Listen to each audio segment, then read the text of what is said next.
Hello, everyone, and welcome back to another podcast. Now, if you are a student athlete, I'm sure that you guys have definitely encountered some form of injury that's related to sports. A sprained ankle, a torn ligament, or something like that. And during games, how many times do you guys like push through and like try to like deal with the injury and everything? I mean, that was like back then when you're young and whatnot, lah. Today, as student athletes, we have all experienced one or more things of the above mentioned, and we're going to be discussing these issues with our guest today, Benjamin Cheong, Hi, everyone. former primary school friend of mine, and also an ex gymnast for Malaysia, who has participated in 4 Sukmas and is currently really active in many different sports and is currently pursuing physiotherapy in London. So let's get right into the podcast. Okay. Now, Ben, why physiotherapy in the first place? It's a good question. So initially during A levels, I thought that I would do medicine, and I think for a lot of people here, medicine is generally the first choice because Right. our parents usually say so. The But typical Asian parent. yeah, right? pretty much.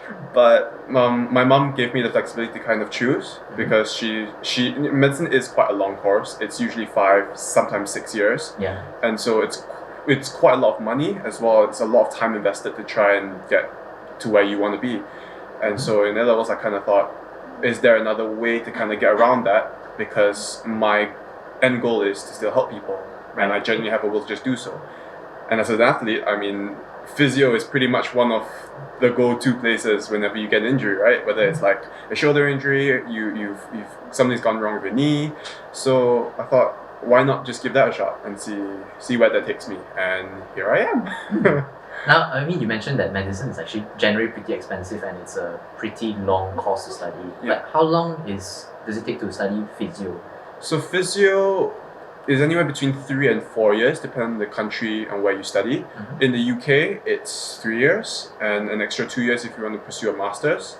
But sometimes they have this thing called integrated masters where they merge the two together. So it's just a 4-year flat out course and you graduate with a master's. But I imagine it's pretty extensive. Oh yeah, because they it's put everything together. very intensive.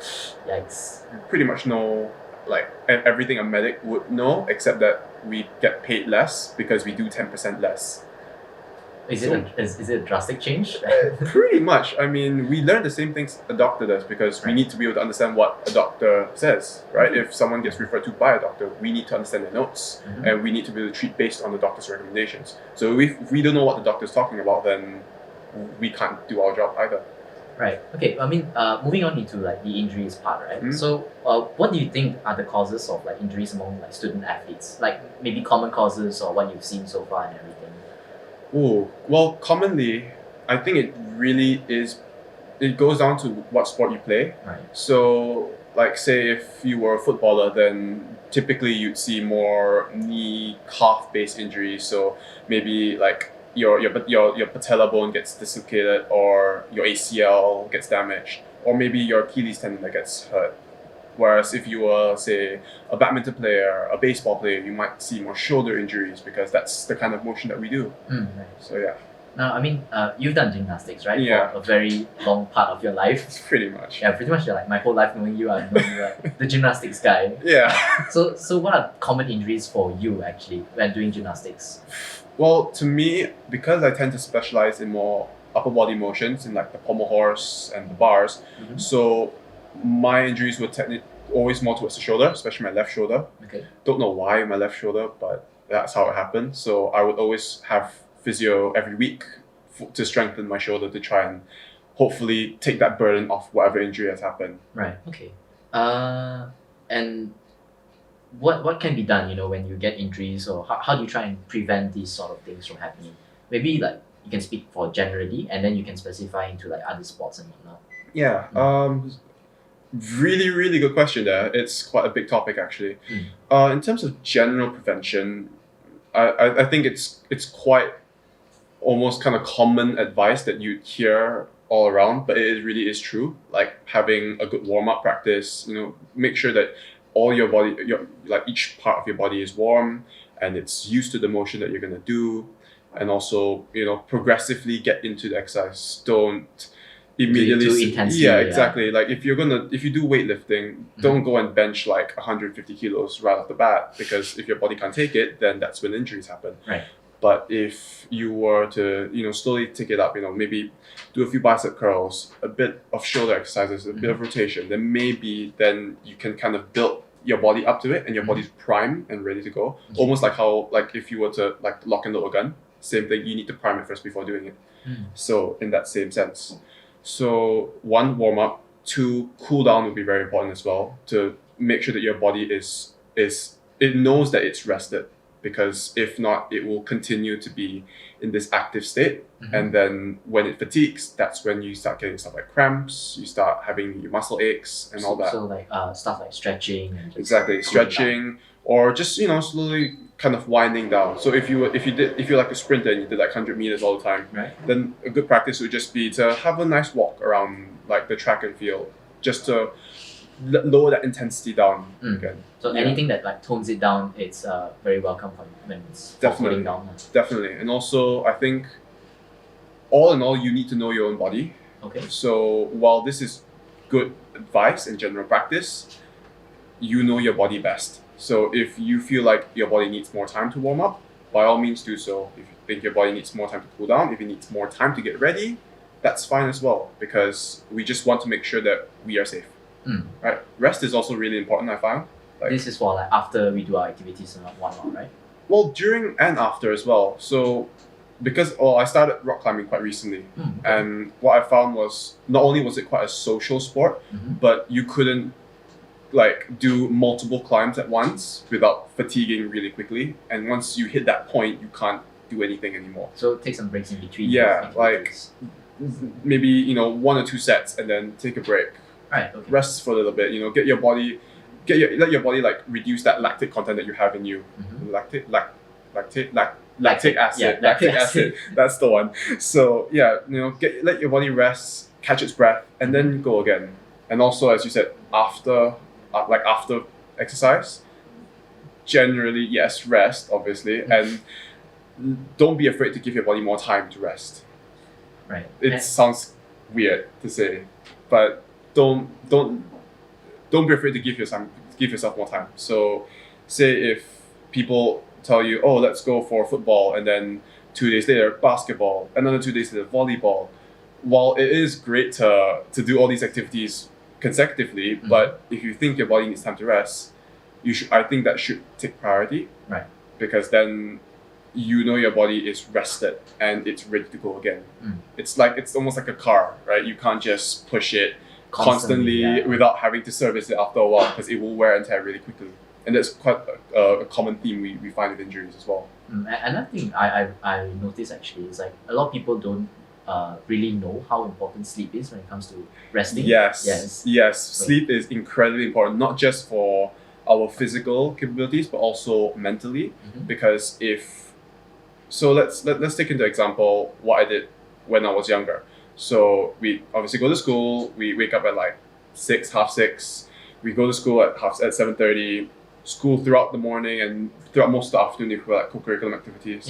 From there, I go straight to gym up until maybe 10, 11 o'clock at night. By the time I'm home, it's midnight. And then we still have like homework, schoolwork to do. Right? Yes. So that takes an hour or two. You get maybe 4 hours of sleep. And that's not enough. It's not enough, definitely. And you feel it taking its toll on your body. It's not just you feeling tired in the morning, but also mentally you can't concentrate. You can't focus. And if that was applied towards sports and not just sitting around in class, that increases the risk of injuries as well. Right. So yeah, really big thing. Sleep, guys. Please sleep. Please sleep. It's good. I mean, you say everything like get a good warm up, make sure you cool down and rest. But I'm sure sometimes you don't really follow your own advice. Yeah. Healthcare practitioners tend to be big hypocrites, I feel, because whilst we preach, good health, exercise, and keeping our bodies healthy, most of the time we don't do it ourselves, because we are human after all. We're only human, so we're bound to be lazy. We're bound to find excuses to try and to get out of doing these things, because to a lot of people, exercise is kind of like a chore in a way. Right, yeah. It's tiring. You get sweaty. You're uncomfortable, and you it's not a nice, pleasant feeling. So but you still need to do it. you still yeah. need to do it, exactly. So it's kind of a thing in this day and age where we try and convince people it's not just exercise, and we try and give them more functional things to do that might help with their life. So you might not think gardening is an exercise, but actually doing it for an hour or two, it's really tiring. Sitting in that position for a long time, constantly trying to dig up plants, pull out weeds, water, all that meticulous work, it is still pretty tiring. I mean, you're still using your body to do something. Exactly. Yeah, so But it's not like bench pressing or lifting weights, because that's what people perceive with exercise now. And that's not necessarily the case. Alright. Yeah, so I guess we'll move on from here. Yeah. Right, okay. So you mentioned before, like you had like a lot of shoulder injuries mainly from your side, right? From your sports. So what if I had already a prior injury, and like how would it affect me in the future if I continued to necessarily continue playing without like healing it, or if I try to recover, what should I do? Ooh, hard and fast on there. I think that, well, because we're all quite young, injuries tend to heal pretty quickly. And I think we've all had the pleasure of realizing that if we were to sprain our ankle, within a week or two, we're able to kind of walk again. Although it hurts, but we're able to move. And within the next month or so, it feels like it's completely fine. Might be a little bit loose, but it feels fine, right? But honestly, after about 3 months, for us in our age of like early 20s, the injuries mostly heal.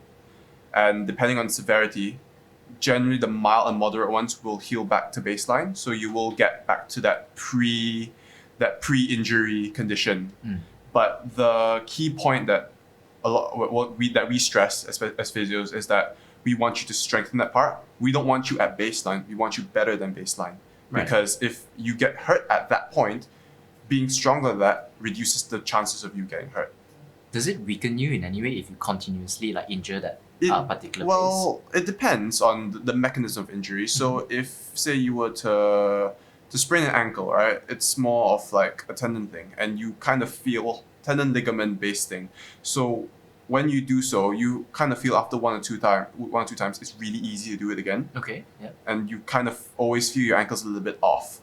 It's because generally it's almost like our body's like Play-Doh, like really resistant Play-Doh, but every time you try and mold it, it changes form. And every time you sprain your ankle, the ligament changes form too. It gets a bit weaker, a bit looser, and so it's very prone to be hurt again. And it goes like both ways, right? Like physically, it's actually weaker, and like psychologically, it's actually weaker. Yeah, exactly. So that's why people have this perception of like, oh, I've rolled my ankle 3 or 4 times, and every time I do it again, they kind of rotate their ankle quite a bit to try and like get a feel for it again, as they say, because they're worried they will get hurt again. Right. So what we as physios do is we go past that. We strengthen the whole part of that body. So we'll strengthen your whole ankle, your calf region, hopefully even your lower leg, so like even your thighs, so that it can take the burden off your ankle. And it's able to take more before getting hurt again. Right. Okay. It's like almost like putting multiple band-aids on like a wound so that it doesn't break again. Is it a very like long-term thing, or is this more of a short-term plan to help recover and everything? I think that we all find that when we slack off with exercise and we tend to loaf around a bit, we find ourselves weaker than before. We find ourselves we get tired faster. And the same thing with our muscles. When you build them consistently, they get stronger, but over time, while not doing anything, your body doesn't find the need for it anymore, and you don't need that bulk, and so it just kind of tries to get rid of it. Right. Okay. So by doing so, whilst we don't feel much of a change because it's so gradual and so minute, but you do feel weaker over time. Like for most people during COVID, obviously physical activity it's basically a thing of the past at that point, right? Everyone just stayed at home constantly on their computer, on their phones, or in bed. No, I'm sure some people did work out, or at least they started trying the elites would probably. I, for one, didn't. I guilty as charged. I did not exercise for a single day. Really, at all? Of lockdown. Oh my. Okay. Yeah. So for the 3 to 4 months that I was stuck in the UK, I just sat in front of my computer all day, just doing assignments, and then when all the assignments were done, I just slept all day. Wow, that sounds like a very lazy lifestyle. It was very lazy, and when I came back, I felt like crap. I couldn't do anything. Like even walking for half an hour, I was out of breath. Really? Yeah. Oh, wow. So I didn't think it would be that big of a change, but because of that, it's giving this fresh new look of, okay, I can't stop. Like, even if I were tired, do something. Even if it was just a small walk, 20 minutes, you're giving your body the exercise it needs to kind of maintain the physical peak that you're at. Just force yourself to do something. Exactly. Okay. And it's not the easiest thing to do, I'm sure, but we have to at some point. We have to stay healthy, right? I mean, that's the ideal. I mean, we want to be healthy, we want to feel good about ourselves, and exercise tends to be the hardest and quickest way to do so. I mean, I know we're young and everything, but it's really going to start piling up once we reach like our late 20s, 30s. It is. And you mentioned about the fact that you're afraid that something like this might happen in the future. Like if you sprain your ankle, it might feel different in the future. Yes. Some people would say otherwise, but there are obviously the population that say, yes, I do feel a change, and this change has affected me. So like in my case, I have constant back pain. It's always there. It's just how much back pain. So there are mornings where I wake up and I can't move my body completely because it hurts a lot. Because I've been doing gym all my life, I've been putting abuse through my back, and so now I'm taking the consequences for it. Will it affect me in the long term? Probably, but I don't know, and no one really knows. Everyone's different. So I have seen people who might have sprained their wrists multiple times, fractured their wrists once or twice, and they're like, okay, but they're fine. Right? They're actually fine, and sometimes they even forget they even had this injury before. Really? Yeah, it's quite weird because when it's no longer a problem, it's no longer an issue. It's just another topic in the back of your mind, and sometimes you just don't want to remember it. Right. And okay. Yeah. Well, based on your recommendation, actually, so you mentioned like going to gym and everything. If you had like, let's just say, a personal trainer or someone that can help to look over you, is it possible to like avoid these kind of injuries? Yes and no. Really? There are good trainers and there are bad trainers. There's good coaches and there's bad coaches. So while I'm not saying who is good and who's bad, but it depends on one, your relationship with this person. If this trainer knows your body and knows what he or she is doing, then yes, because they will teach you the proper techniques in trying to build your body and strengthen your body safely. Right. And within your limits. That's the key word, within your limits. Because there are those coaches, like my coach, for example, because in the olden days, it's quite common to see China coaches just kind of push the kids to the max. Just break them as above much and as beyond, possible. basically. Okay. That's not the right way to do it, or it's not one of the better ways of doing it. It works because otherwise people won't be doing it, but you can see how it will affect people in the long term. And if you had a personal trainer that were to teach you how to bench press properly, how to squat properly, it's miles better than trying to do it on your own, because then when you don't know what to do, you get nervous, injury goes up, right? Because even a small adjustment that you might make might be detrimental to your posture, to your balance, and you could get hurt really easily, right? And we don't know our limits because we need someone to kind of be there to oversee us, to just kind of be there in the event something happens. So yeah, having someone there is really good. Doesn't have to be a trainer. Even having a friend there, someone who knows you. So I go to the gym with one of my really close friends from uni, and we spot each other with everything we do. We make sure that we don't push ourselves too much because we don't want to get hurt, obviously. I mean, it works like that because you guys know Exactly. each other's like extent, right? Exactly. So it's much less on the emphasis of this person has to be professional, but this person just needs to know you and needs to know what he or she is doing, right? You don't need to be a personal trainer to have prior gym knowledge. As long as you had like the experience. Exactly. Research is a very Research is really good, but I'd be wary about like the topics out there because information is everywhere. Information's out there, but you want to be mindful of what you pick and what you choose, because sometimes it might be really good information, but it might not be helpful to you. Sometimes it might be good information, it will. And in the opposite spectrum, it couldn't help you at all, or it might just be bad or false information.